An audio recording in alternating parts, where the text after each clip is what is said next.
in the 2010s, one of the reasons why interest rates were so low for so long was you actually had a tremendous amount of savings. And this was because the baby boomer generation was getting ready for retirement, right?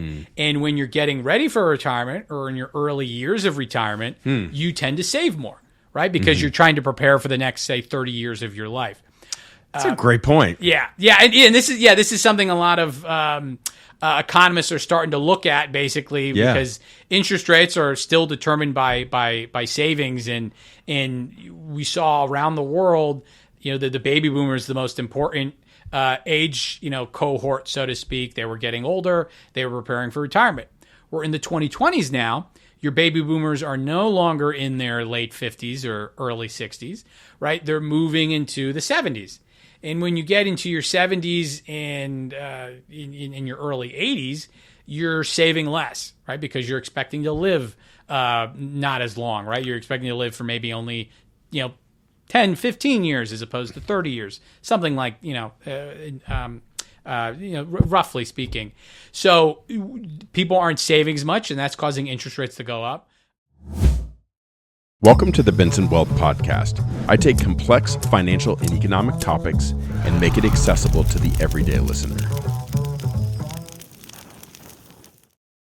Hello, everyone, and welcome back to the Benson Wealth Podcast. My name is Drew Benson. I am the president and founder of Benson Wealth Management and a senior wealth advisor with Raymond James. I'm also the co-managing partner for True North Wealth Management Group, which is a platform for independent wealth advisors. Hey, if you're out there and you're an advisor and you're a W-2 employee for one of the big investment firms, and if you've always dreamed of becoming an independent advisor, but you're too afraid to make the jump, we may be a great fit for you. What we've done at True North is we've created a blueprint to help you move from point A to point B. And by the way, Jason Nero and my business partner and I, we've been there. We were at a large company and we went the independent route and we made good decisions. And then there were some things that we could have done better. And we teach you how to make the transition and do it well and have incredible success. So if you're interested, please reach out to us. But the other thing about the independent space, and one of the negatives, is that it can be a lonely island. And so what we've done at True North is we've created a network of other advisors to share ideas, to have camaraderie. And we also have a series of solutions that we're able to deploy to you to give you greater success on the independent space. So if you're interested in becoming an independent wealth advisor and you're looking for the right place to plug into, we may be a great fit for you.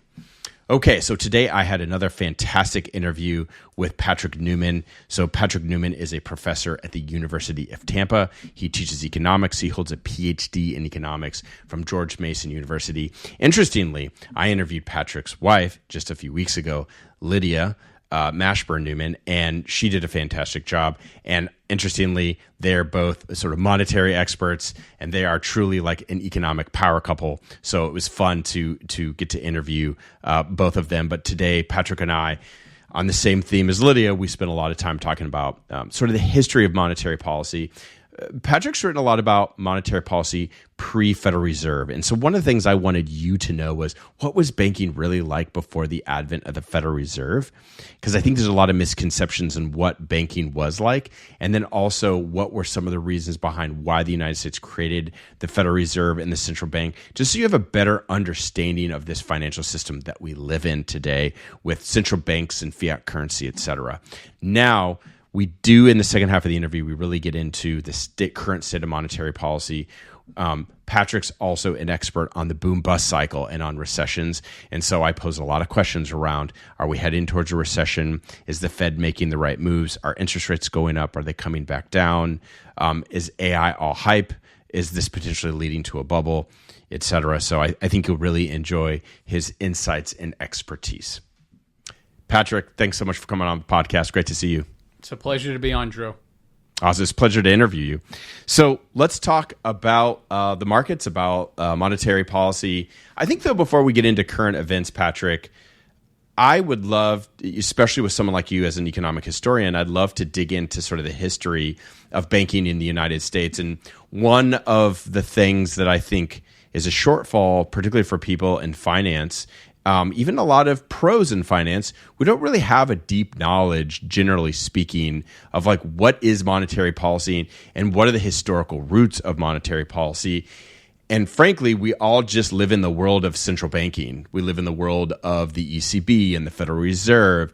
And we don't think about the world that was in existence for most of human history, and that was pre-central banking. And so let's kind of start with a historical backdrop today, and then we can get into current affairs. But what I'd love my listeners to learn about is, what did banking actually look and feel like before central banking started in the early 20th century? What was it like in terms of monetary policy and banking more broadly, Patrick? Yeah, so banking has been around. Banking is really is synonymous with capitalism in a certain way, with development, just because economic development, people have always used financial intermediation, businesses to borrow money, people to find some way of earning a return on their savings. So before the Federal Reserve, and the Federal Reserve was created by Congress in 1913, we actually had several monetary regimes. The Federal Reserve is really our nation's third central bank, at least if we're starting from the time of the Constitution. We did have the first Bank of the United States and the second Bank of the United States in the late 1700s, early 1800s. Really, the second Bank of the United States ended at about 1833. Then we had a period until the Civil War, where it was the so-called free banking period that I'm sure we'll talk about, where you had no federal government involvement in monetary policy. And then during and after the Civil War, we had a quasi-central banking system known as the national banking system. And really, the common thread throughout all of these systems, all of these regimes, was that you had commercial banks. They issued not only their own deposits, but they also issued their own banknotes. And those banknotes and deposits were, for the most, for most of the time, backed by specie or gold or silver. They could be redeemed in one of those metals. So, that is really how banking looked back in the day. And I think there's a lot of misconceptions about how that period operated that I'm sure we'll dive into. Yeah, I mean, one of the big things I think, when I think about what type of economic history often comes about, and I say this because I hear this from friends or from clients, is, before central banking, it was just horribly unstable. There was a lot of bank runs. The banking system didn't function very well. Capital didn't flow well. But there's a little bit more to that story that I had learned about in graduate school myself. And I'm just curious if you could enlighten the audience of, like, how common were bank runs, and then what were the, I guess, main causes behind bank runs before central banking?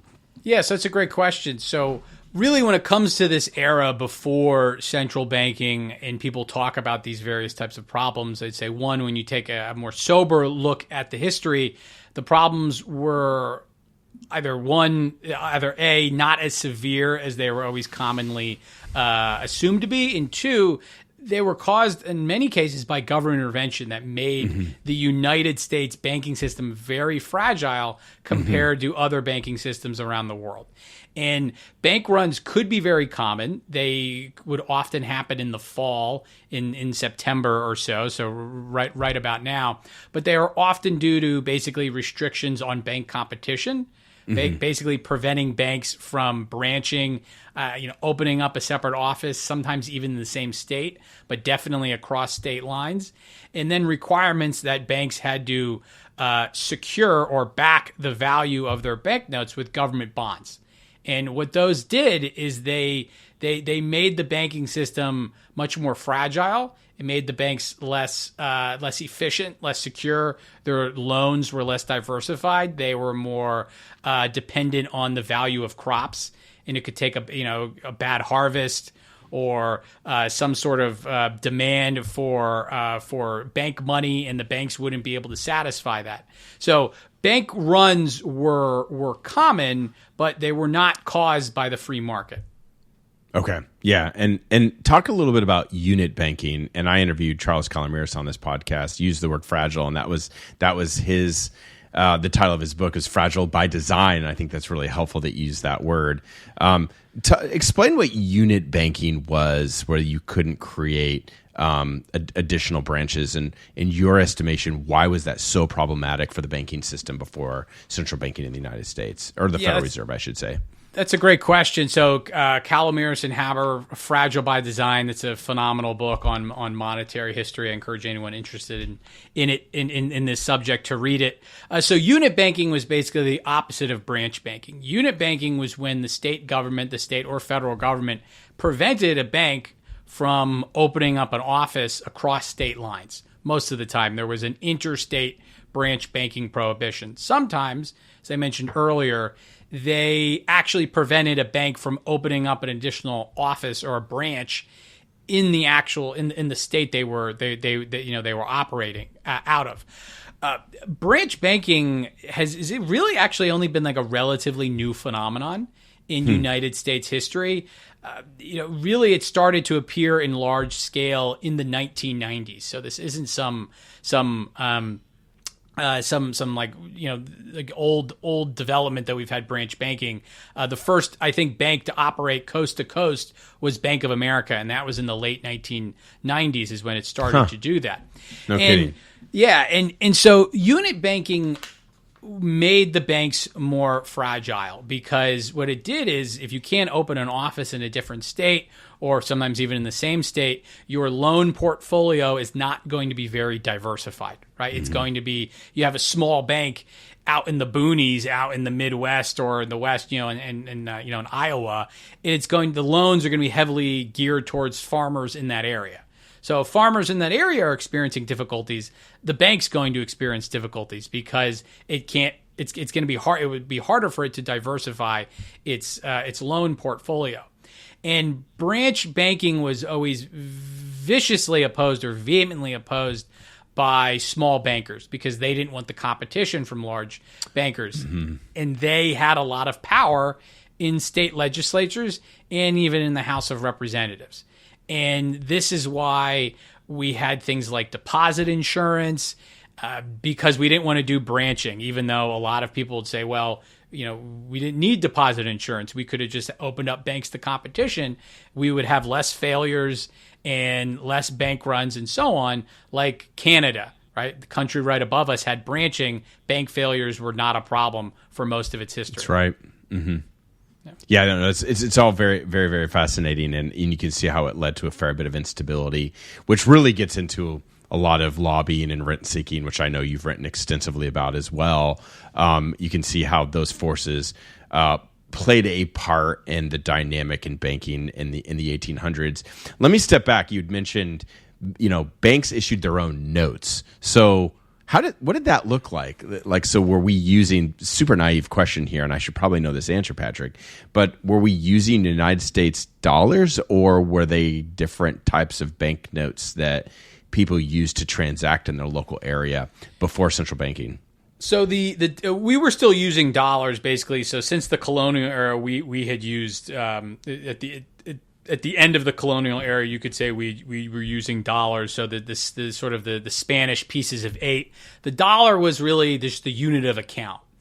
And the United States government, you could take coins to them and they would mint them for you. So we would use either coins, which, a dollar was a certain amount of gold or silver. So for the longest time, $1 was equal to 1/20th an ounce of gold. And the U.S. government actually didn't issue its own paper money for a significant part of its early history. Instead, it was banknotes. You could have the first Bank of Newman or something like that, and it would say $5, redeemable to the bearer on demand. Right? And it's like $5. In our ears, that sounds foreign. Like if we were to redeem $5 at a bank now, they would just give you 5 singles or something like that. But right. But $5, you could redeem that, and you could actually get a certain amount of gold and silver coin. Okay. Right? And really, for simplicity, we could say the United States first got involved in the actual paper money business, so to speak, during the Civil War, when we went off the gold standard, and the United States government was printing money that they called greenbacks because of their green tint, right? And that's where we get the modern, green money. But really, for a significant part of the country's history, the United States government did not actually issue its own paper money. That's fascinating. So you had different types of paper dollars at different banks. Was it pretty much universally accepted across various banks, or did it create inefficiencies in the marketplace? So the inefficiencies that resulted, you could argue, were mainly due to government restrictions, like, so for example, branch banking restrictions that made it hard to have, open up a branch in a different part of the country, right? But you actually did see professional dealers in basically who would take banknotes and they would redeem them at banks, and you would ensure that the value of those banknotes was equal to par, right? So the banknotes that had the widest circulation were those that customers would basically they would trust the most. They'd say they don't have a habit of suspending specie payments or suspending convertibility into gold and silver. And yeah, there was you could say a uniformity in the money that was being spent. It wasn't perfect, of course, and those were due to various government restrictions, but people did use money from around the country to buy goods and services. Okay, so it's obviously a very different banking environment. What shifted, Patrick, as we got towards the 20th century, and obviously in 1913 we started the Federal Reserve? What shifted in terms of the country and in terms of, I guess, demand from society that there was this political move to want to establish this thing known as the Federal Reserve? Right. So for the longest time, Americans had a very strong hostility to central banking. This comes from the time of Andrew Jackson and his famous war against the Second Bank of the United States that happened in 1832, and then it finally was over in 1833. And Jackson had charged the Second Bank of the United States with being a government-granted monopoly. It benefits the wealthy. It hurts the poor. It bribes politicians. It was this big engine of corruption. He called it the Hydra of corruption. You can literally see political cartoons from back in the day seeing Andrew Jackson like fighting a Hydra. So for the longest time, people were very hostile to central banking, even during the Civil War, when the Republicans in Congress in the North, they were able to pass a protective tariff. They were able to grant large subsidies to railroads. They could only settle for a quasi-central banking system known as the national banking system, and that only passed by one vote. Sure. So it took a long time for the American people to even consider having a central bank, and we could talk about the various theories behind the Federal Reserve and why it came into existence. The clearest, I think the best theory, which I've written on, I have a book on this coming out on this, is that basically Wall Street, New York City, saw its competitive position slip to cities like Chicago and even St. Louis. And Wall Street wanted a central bank to basically provide cheap credit to large financial banks in Manhattan and in New York state, broadly considered. And that's why we got a central bank. The people only accepted a central bank because it was sold to them as a decentralized entity. The Federal Reserve System, where you have all of the separate banks, right? The Federal Reserve Bank of New York, the Federal Reserve Bank of Atlanta, so on and so forth. Mm-hmm. In reality, for most of the early years, the Fed was controlled by New York, right? And now, of course, in the modern era, the Fed is still kind of controlled by New York, but it's controlled by the Board of Governors in D.C. I mean, I think about Timothy Geithner having so much influence during the financial crisis as the governor at the New York Bank. So, it seems like they have always had this outsized sort of influence on the broader banking system. I had never heard that before, and it makes a whole lot of sense that of course it was Wall Street people, daggone it. Mm-hmm.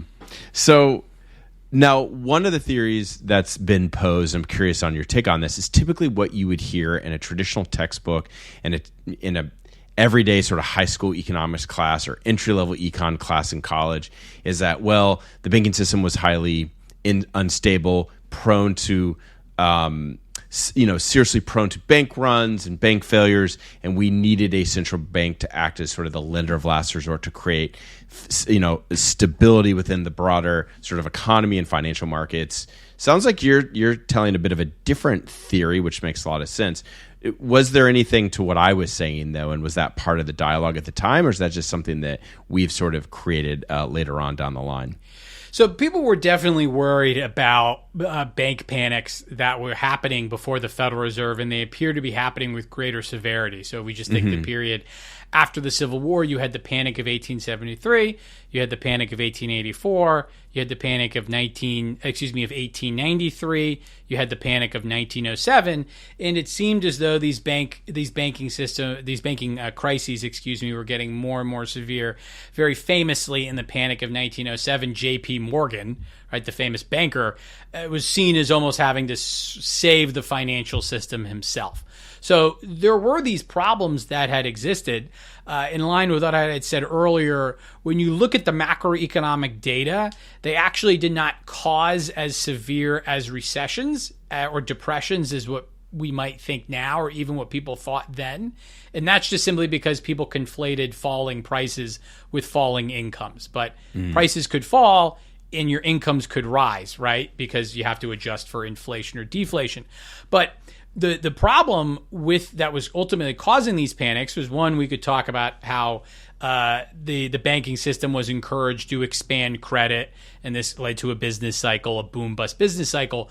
But in the national banking system before the Federal Reserve, you still had restrictions on branch banking. So you still had this unit banking system, and you still had banks were required to back, the national banks in particular were required to back their banknotes with with federal bonds. Okay. So if you wanted to issue $1 million in banknotes, you had to have basically $1 million in bonds. And the idea was, well, if the bank fails, this can be used as sort of a redemption fund to pay out depositors and stuff.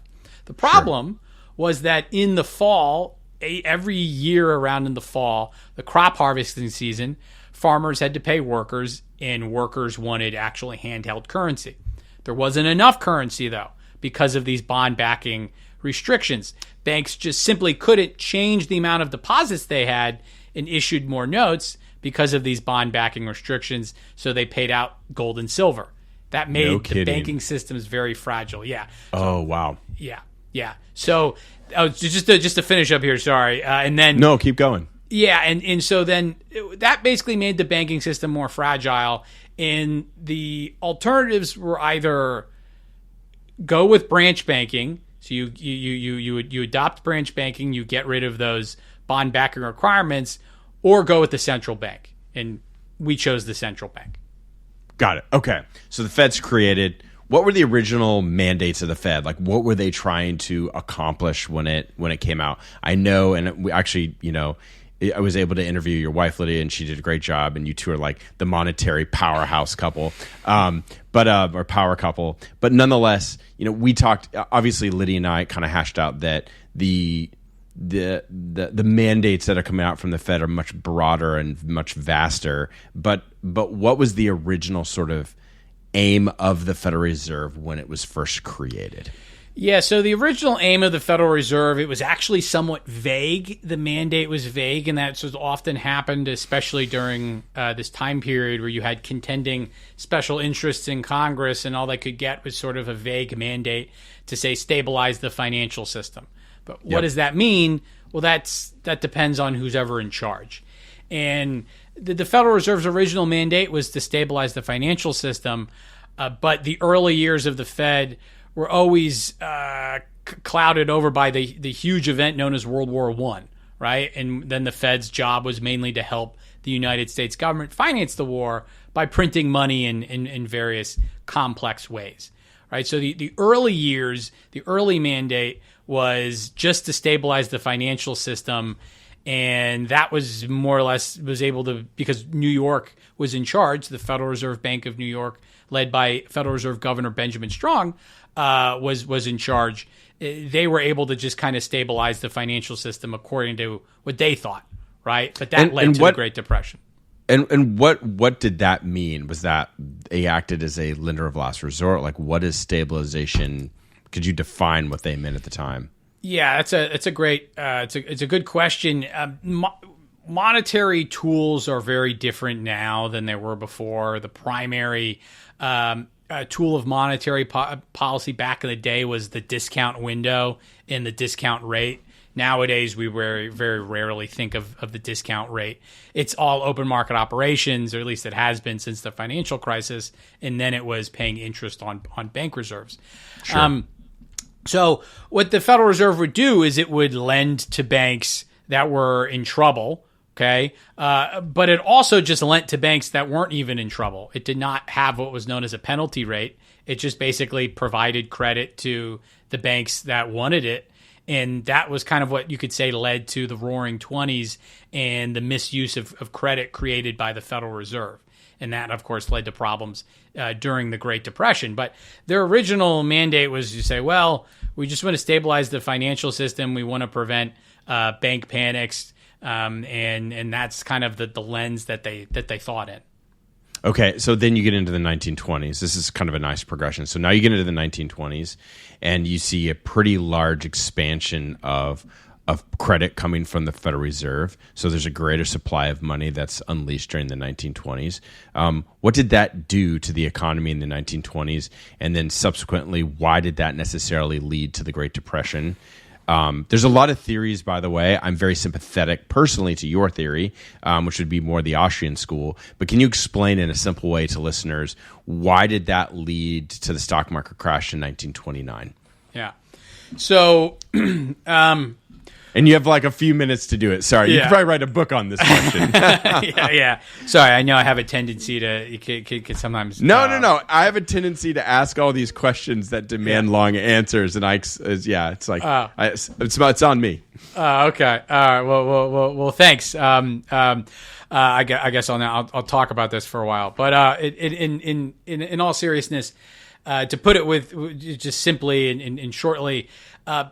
When the Federal Reserve creates money, when it engages in credit expansion, so there's the increase in the money supply through the banking system, it lowers interest rates, right? And this is something that's known to pretty much any financial analyst or monetary policy expert out there. Sure. Austrian economists argue sort of famously that when this happens, they are pushing interest rates lower than what they would be as determined on the market. So they're artificially lowering interest rates. And what this does is this makes certain investments appear profitable that are actually not profitable. If we're using the real interest rate to, say, engage in present value discounting and all of that. So it encourages businesses to borrow money and to undertake certain investments, generally long-term, because long-term investments, again, just due to present value discounting, are going to experience the greatest changes in their expected value when interest rates change. And this sets in motion a boom. Economic activity is stimulated across the economy, but the interest rates can't be permanently lowered, at least all else equal. And eventually the interest rate's going to rise. It's going to go back up. When prices start to go back up, the central bank's going to raise interest rates. When businesses start to demand more loans to complete their investments, it's going to push interest rates up, etc. When interest rates go up, businesses then realize that some of the investments they made that they thought were going to be profitable were not actually profitable, right? Mm-hmm. And you could argue that this happened during the 1920s. In the 1920s, you saw several real estate booms, most famously in Manhattan, most famously in Miami. You also saw real estate booms in Manhattan. Think of like the Empire State Building and all sorts of other skyscrapers being built. All of those large buildings were based on expected demand in the future, right? And they were embarked upon because interest rates were lower than what they would have been without the Federal Reserve's credit expansion.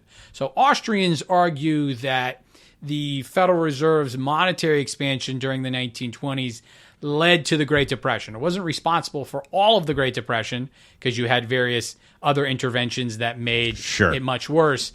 But it was the boom that inevitably leads to a bust. That's the Austrian theory of the business cycle. And the Great Depression was composed of multiple recessions, and sort of that first recession, I think, I've always subscribed to the idea, like you, I'd learned about this, that expansion of credit had led to the stock market crash in 1929, and then that initial recession.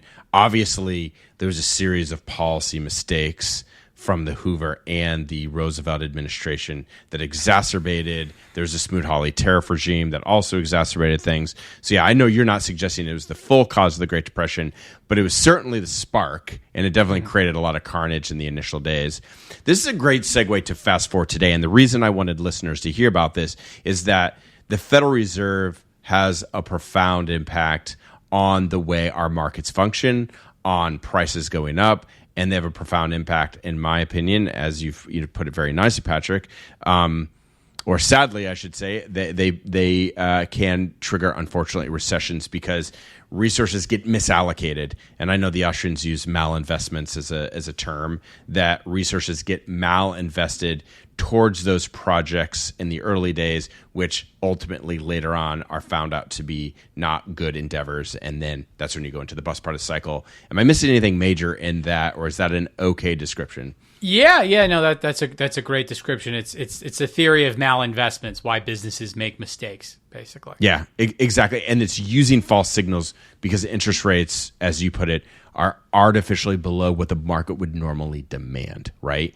And so let's fast forward to the present time. We went through this unbelievable wave, Patrick, of an ultra low interest rate environment from post 2009 and financial crisis, 2008-9 financial crisis, through the COVID era. Rates started to go up, and I remember watching bond prices get hit pretty hard because of the inverse correlation with interest rates. I remember watching bond prices get hit pretty hard in like the 2018-2019 timeframe, and then we went into COVID and rates went back to zero again, and now we're in this environment where rates have gone back up. So let's talk about, I guess, post-COVID. The Federal Reserve steps in, lots of unbelievable amount of monetary stimulus and injection of credit. I think it ended up being around $5 trillion, if that's accurate. And then we saw a real run up in inflation. And now we have seen, consequently, we have seen a run up in economic activity as well. So this is a big question, but what is your take on how the Fed has maybe impacted, one, inflation, and two, is it playing a part in generating potentially artificial economic growth and asset valuation growth in, say, something like the equities market? So, start from the beginning, if you don't mind. Sorry, I know it's a really broad question.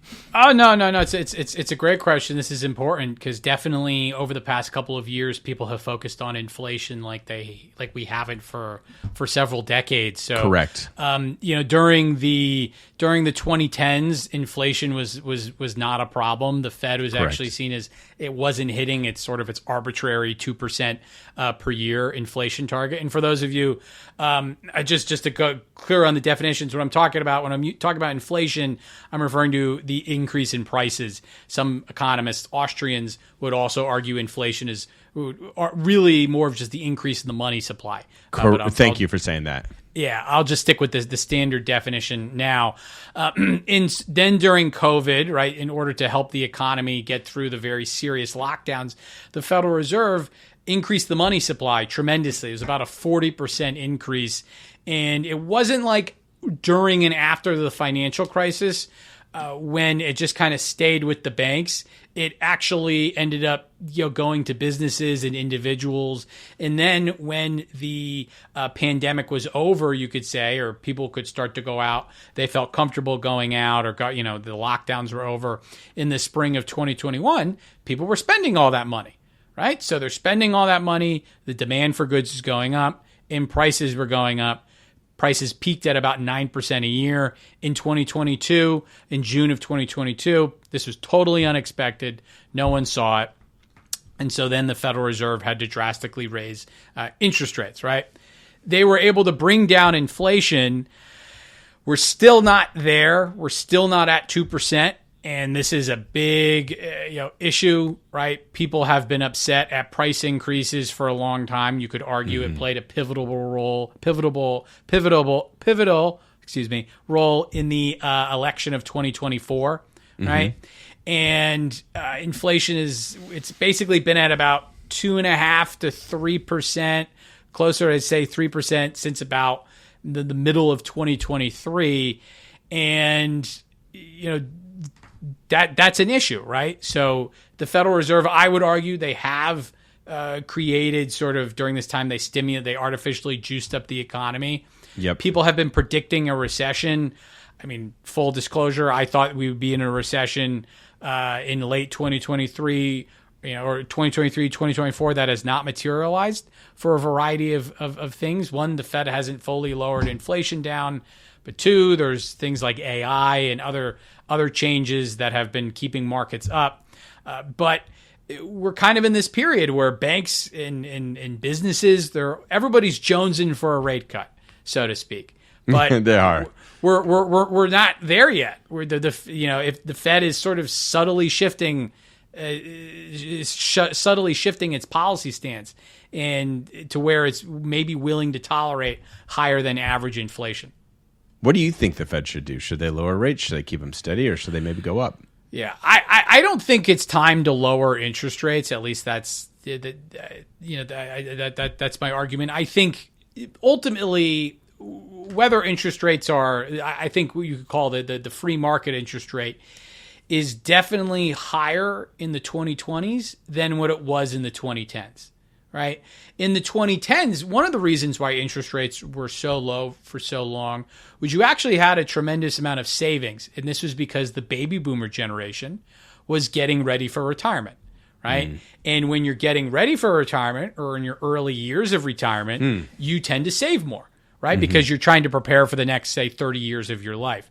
That's a great point. Yeah. And this is something a lot of economists are starting to look at, basically, because interest rates are still determined by savings, and we saw around the world, the baby boomers, the most important age cohort, so to speak. They were getting older. They were preparing for retirement. We're in the 2020s now. Your baby boomers are no longer in their late 50s or early 60s, right? They're moving into the 70s. And when you get into your 70s and in your early 80s, you're saving less, right? Because you're expecting to live not as long, right? You're expecting to live for maybe only 10, 15 years as opposed to 30 years, something like roughly speaking. So people aren't saving as much, and that's causing interest rates to go up. An additional fact that has to be mentioned is that the government continues to spend beyond its means, in the deficit as a share of GDP is getting larger and larger. And this is when we're not in a major war, when we're not in a recession. And so when the government borrows more, they're driving up interest rates. So interest rates are not going to go down to where they were in the 2010s. Unless something really unexpected happens. That's just not where the market is. I think I think we're actually a lot closer to the market determined interest rates than people think. And especially considering the fact that inflation is still above target, right? The whole debate over a hard landing and a soft landing was whether the Fed can lower inflation back down to 2% without causing recession. And it's true that, the Fed, the quarterback, has marched the football down 95 yards, right? They're at the goal line. But you got to get it to the end zone, right? Don't fumble. No fumble, no interception. You can't have a pick six, anything like that. You gotta get in the end zone, and they haven't gotten it to 2%, and now we're getting all this. We're hearing about all this pressure from the Trump administration, borrowing costs, the housing market, and the Fed is subtly signaling that it's going to be willing to tolerate higher inflation. And I think we could maybe see a rate cut, but we're going to see more inflation, or the Fed could stick to its guns and we don't see a rate cut in September. So, at the start of the year, and I kind of had this theory all along with the Fed that whatever like you'll see the predictions on things like FactSet or different terminals that'll say, all economists are saying in aggregate that there's going to be 2 rate cuts this year or 4 rate cuts, and there's usually predictions on when. And I have throughout the entire sort of post-COVID world just kept tacking on 6 months, And it wasn't anything overly scientific. It wasn't anything, I don't have a giant model. It's just basic gut feeling. But from the beginning, I feel that everyone, and I should be careful using broad words like everyone, I felt like the broader financial and I would say banking establishment vastly underestimated the significance of the inflationary nature of the way they were running monetary policy. I mean, to your point, during 2008 and 9, when they were printing money, they were largely giving it to banks, and the banks were being paid basically to hold those monies in bank vaults. That's you'd reference paying interest on reserves. That was a very different time frame where M2, or the velocity of money, was somewhat curtailed, where if you look at the 2000, and you pointed this out a little bit ago, if you look at 2020, the Fed like helicoptered a bunch of money to people, right? It wasn't being held by commercial banks. It was actually being shipped off to people, and they were either saving it for a time, then spending it, or immediately spending it. And so it seemed to me so easy to see the differences between various crises. And I'm not a practicing academic by any means. I mean, at this point in my career, I'm more of an economic layman. But I do work in the financial markets. I just thought, how can this not lead to inflation? And because everyone kept underestimating it, I thought, well, this is going to lead to way more inflation than people think. And then there was a few lone voices out there that kept saying, inflation is going to run longer than people expect, and inflation is going to run higher for longer, basically. And I still think we're kind of in that situation where it's like, maybe we get a cut this year. But I think the Fed could easily make the argument that we could continue to go for the rest of the year and not cut rates. And I think it gets back to a really important question that nobody's asking. And you're one of the first people, frankly, Patrick, that's even mentioned this on my podcast, is because I've interviewed a lot of people on monetary policy, is what is the market demand? I mean, that's not even in people's lexicon. If you talk to people on Wall Street, it's like, what would the market naturally demand as an interest rate? It's just like, well, the Fed's got to drive rates really low eventually, and we're only willing to put up with high interest rates merely because inflation's a problem. Well, what if inflation will become a long-term systemic problem unless we keep it elevated? And so I think you're onto something, and I sometimes wonder, should the Fed do anything, and is this the new normal? And I never thought of the baby boomer effect. And I can tell you anecdotally, I started in the business in early 2013. Most of my clients are baby boomer clients. I was bringing them on because usually you bring on a client sort of 5 to 10 years out before retirement. It's a pretty typical time frame to bring somebody on. You help them kind of get ready and accumulate their assets. Baby boomer clients were saving like crazy. I saw an overwhelming amount of my clients maxing out their 401ks, building up their Roth IRA accounts so that they could be ready for retirement. But now they're all in their 70s, and they're doing what are called required minimum distributions, which started for my early baby boomers around 70 and a half, and now it's at 73. Well, they're all in that phase, Patrick. So they're all taking that money out of their retirement accounts. And so I can tell you anecdotally, it 100% clicks what you're saying, and I never put that together with the baby boomer savings rates and how that could artificially affect, or not artificially, but I would say naturally affect just sort of the steady state of interest rates. Any comments on that? Yeah, no. So I'm glad you're seeing that anecdotally. Because I think this is easily one of the biggest sort of macroeconomic changes that people are going to have to get used to, which is that the interest rates are not going to where they used to be, and we're going to be in a world where interest rates are going to be structurally higher. Right? You have governments are borrowing more, and the population's aging. Right. And so that means they're going to be saving less. They're going to be consuming more, and so on, all else equal. Right. Unless life expectancies explode, by 50 years, and then everyone's got to start over again, so to speak. But they're not reentering their workforce. Yeah. They're not reentering the workforce, and the baby boomers are slowly going to be, on average, net consumers, right? They're going to be dependent on entitlement programs. They're going to be drawing down their wealth. I mean, obviously they've built it up, so it's their money. What they've invested. It's just that will have impact on interest rates, right? Sure. And this is going to cause a lot of problems for governments, right? right, for borrowing for the United States, which traditionally relies on short-term borrowing. And you're seeing a little bit of a stuck in between a rock and a hard place, so to speak, because inflation again is higher than target. And do you cut interest rates because the federal government wants you to, or do you cut interest rates because inflation is no longer a problem?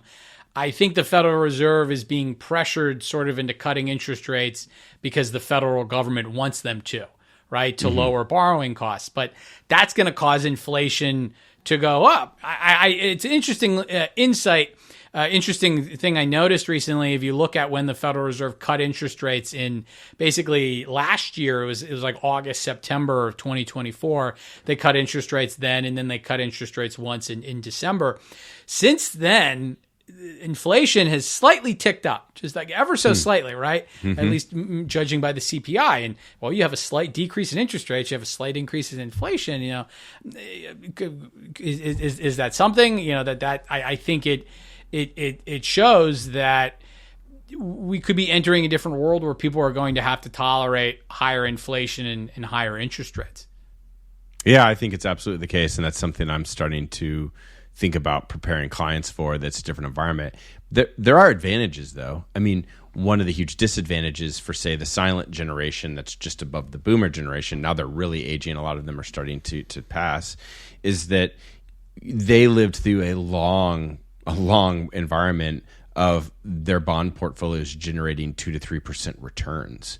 And then if you were to say, if you cherry pick and say, look at bond returns for the last decade, and you throw in the decline in asset prices and bonds due to the fact that interest rates just went back up, then you throw in sort of this double whammy where we were in an ultra low environment where they weren't getting yield. Then interest rates went up, and the actual value of the underlying bonds pre-maturity were declining. And so if you look at the raw rate of return, some of these strategies are sub 2% on average. Money markets now are paying 4 times that, or 2 times that in this environment. So the advantage is if you are a saver and you're living in retirement, you're now finally getting to enjoy some pretty healthy yields. The public markets are starting to generate 4 to 5% bond yields again. It's really appealing when you're trying to sustain yourself through retirement. And you've got private markets like private credit, which are based on floating rate yields, and those are actually getting into the close to the 10% range. And so we're in this environment where the huge advantage is that it's going to be easier, I think, as wealth managers to sustain people's wealth over time without having to take as much equity risk. Because I think for many investors, there was this need and desire to take equity risk because you just could not get the returns that you needed out of a traditional bond portfolio. And so we're going to have to rewire, I think, the way we look at structuring portfolio strategies. And so many people are just totally down on bonds, and I actually think we could be going through a pretty good environment where if rates stay elevated, this is going to be good for clients' bond portfolios. Mm-hmm. Yeah, those are all great insights. It will definitely be interesting to see how this plays out over the next several years and what that means.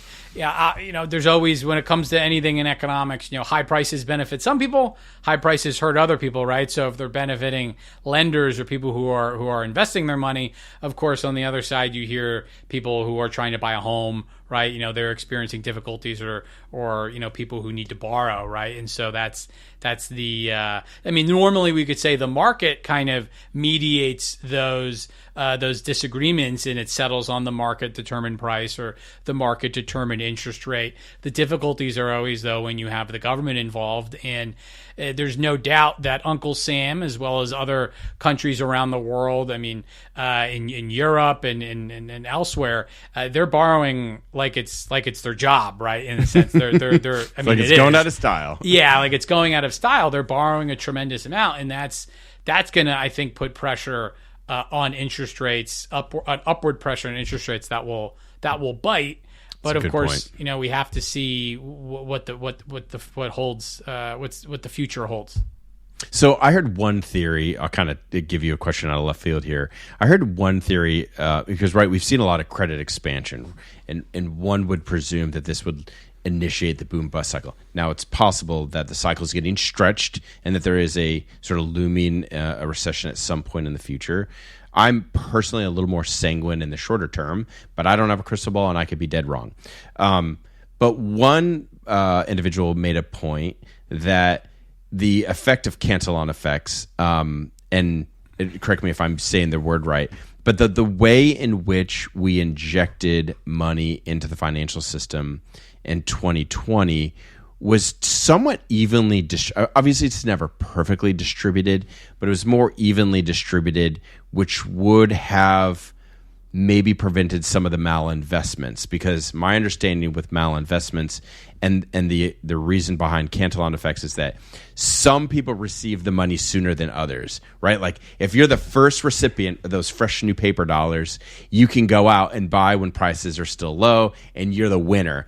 So it's not that everyone loses during a price inflationary cycle. There's actually winners and losers. That's my sort of dusting off the history books of what I read back in the day. Mm-hmm. But it's the people at the end, when they're the last person to get that paper dollar at the end of the cycle or towards the end of the cycle of rising prices, they're the ones that get the most eroded purchasing power.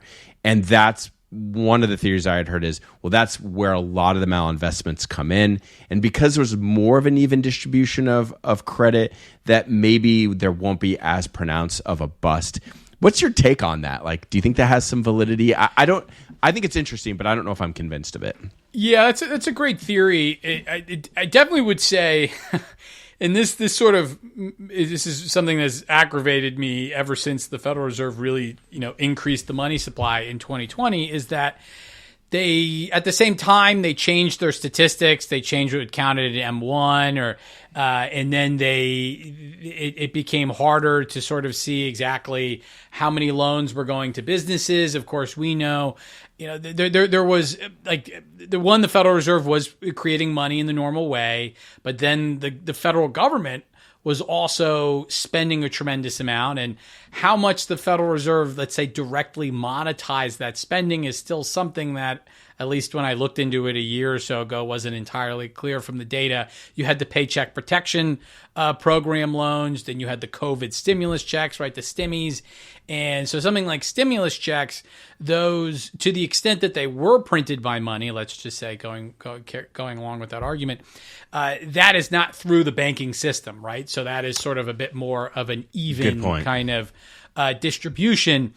I can see some merit in that argument, and it's a bit frustrating because the data is not entirely clear on that, on that point. Sure.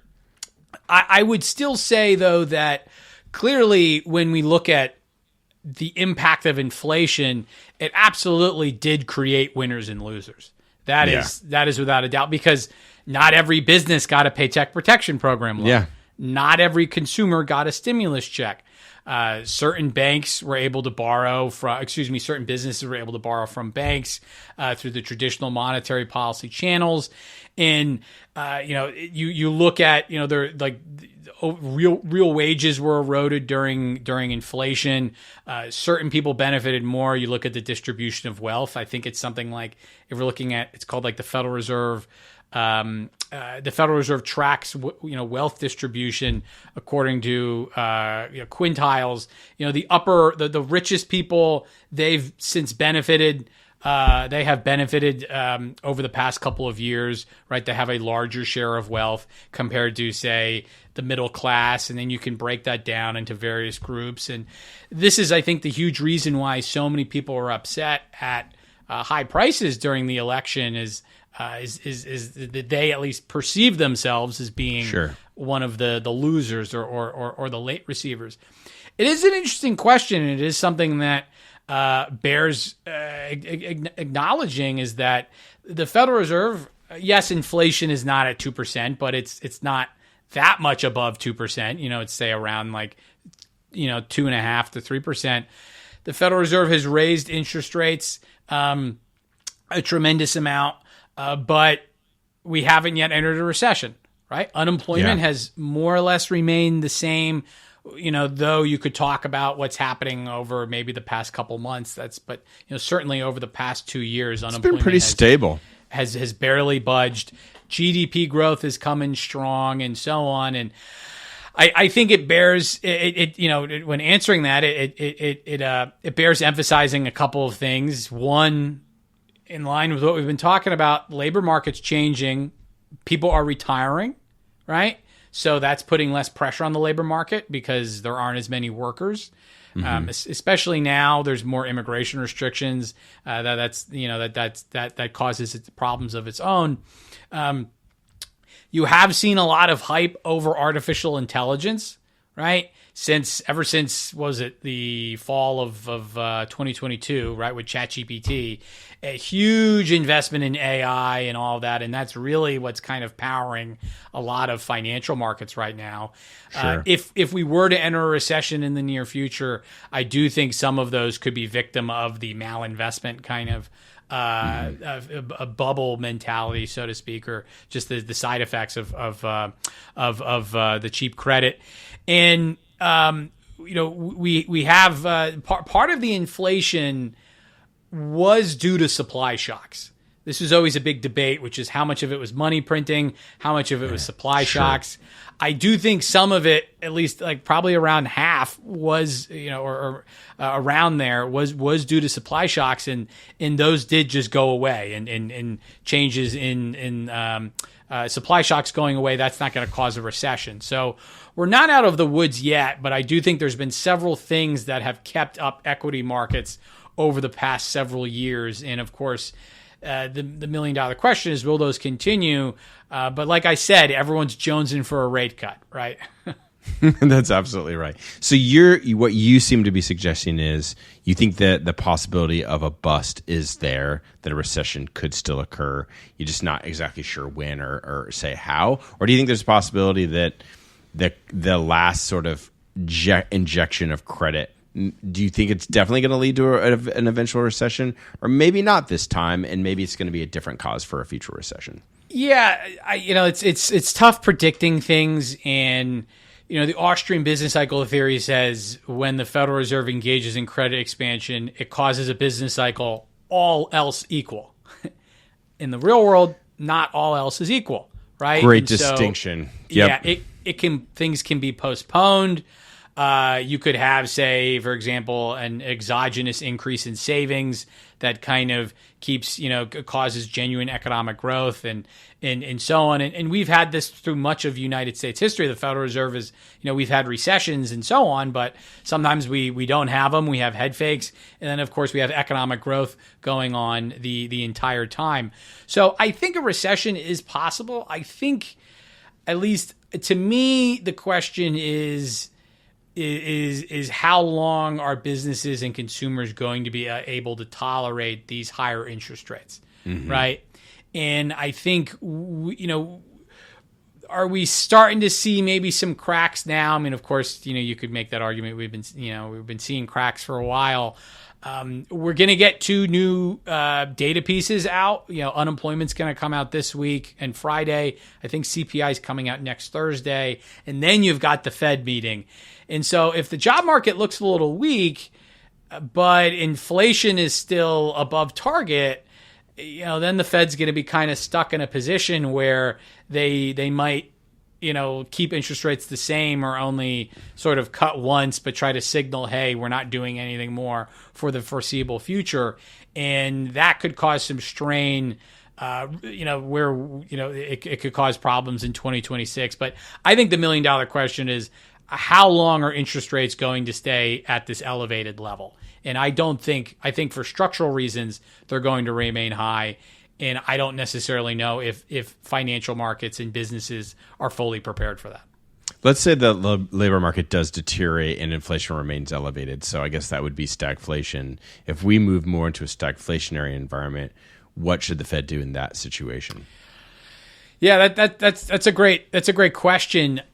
My honest answer is the Fed. The Fed shouldn't really do anything. The Fed shouldn't print more money because that would cause prices to continue to go up. Correct. I think it really is more about what the federal government should do, right? So if the federal government wants to lower interest rates, they could spend less. They could reduce the size of the deficit. I had high hopes for Doge, right? But that looked like a Doge and pony show. Basically, it turned into it turned into one of those. And the federal government spends a lot. So the Federal Reserve really what it should do is push, try to make sure the market interest rates. This is my opinion, of course. This goes against traditional central banking orthodoxy, but it's to make sure the interest rate that interest rates are equal to what would be determined on the market. So I think if inflation remains persistent, the Fed needs to make sure that the excess COVID money is fully wrung out of the system, and that higher than expected inflation means that it hasn't been. Yeah, I think Lydia was the one who made the point to me, too, that the United States is one of the only, if not the only, central bank in the United States that has two mandates. I know they have a lot of other sort of tangential mandates, but the two main would be price stability and full employment. But other banks, they actually just look at price stability. And so I would love for the United States to just focus on price stability and let the labor markets play out as they need to. Final question for you. Let's say AI is not a hype, right? Like, are there environments, and I think you kind of answered this, but I want to ask it again. Are there environments where maybe there would have been really significant effects, right? So it's not ceteris paribus, it's not all things equal, right? We live in the real economy. If the Federal Reserve, or let's say that AI naturally led to significant economic gains, and I think there's some evidence that it could lead to some significant gains in terms of labor productivity, and it could solve a lot of problems with a lot of people exiting the workforce, like the baby boomers, and having less immigration. There's also a pretty significant labor shortage with blue collar jobs, so AI can solve a lot of problems particularly with more menial tasks. If there's significant economic growth in a situation where maybe there was significant credit growth as well that would have, in a bubble, created a recession, could the AI boom, if it's genuine and it lasts, just prevent a recession altogether? It could. Balance of scales, almost. Is that a fair way of putting it? Yeah. I mean, it could, and you could argue just because again it depends on what are some of those additional factors, and even someone like Ludwig von Mises, who really came up with this Austrian theory of the business cycle, said that what ultimately the business cycle's ultimate effect is that economic growth is lower than what it would have been, right? But there's certainly scenarios where you could, just continue to have economic growth. It just might not have been as high as it was, as it would have been in absence of the credit expansion. But if AI, it could by basically lowering prices, leading to increases in real income. That would then cause people to save and invest more. So that would lower market interest rates. You could see something like that, right? And so that I think is. It's the interesting question as to could it lead to could it just lead to sustainable economic growth that swamps out any sort of recession? I think that can't be sort of dismissed offhand. Of course, the question though is then is it all hype, or at least is it hype or not, or have people's expectations at least run ahead of the reality? I think though I agree with you. I think it can have tremendous impact.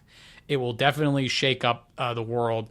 I think sometimes people can get over optimistic, and maybe over the past couple months we've seen a little bit more sober analysis. Let's say ChatGPT 5 was released with a lot of expectations, but it was not the talking to a PhD as Sam Altman had sort of promised.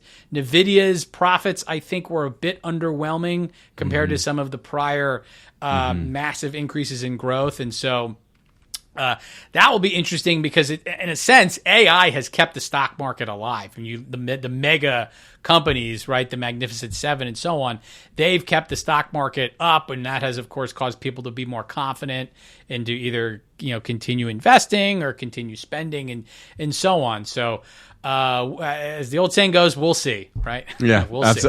Absolutely. But it does seem like, no doubt, that this easy credit market has probably led to a lot of money flowing to AI, and that does potentially create the possibility of a bust at some point or some type of a bubble. Is that would you agree with that statement, that we are in that sort of risk territory?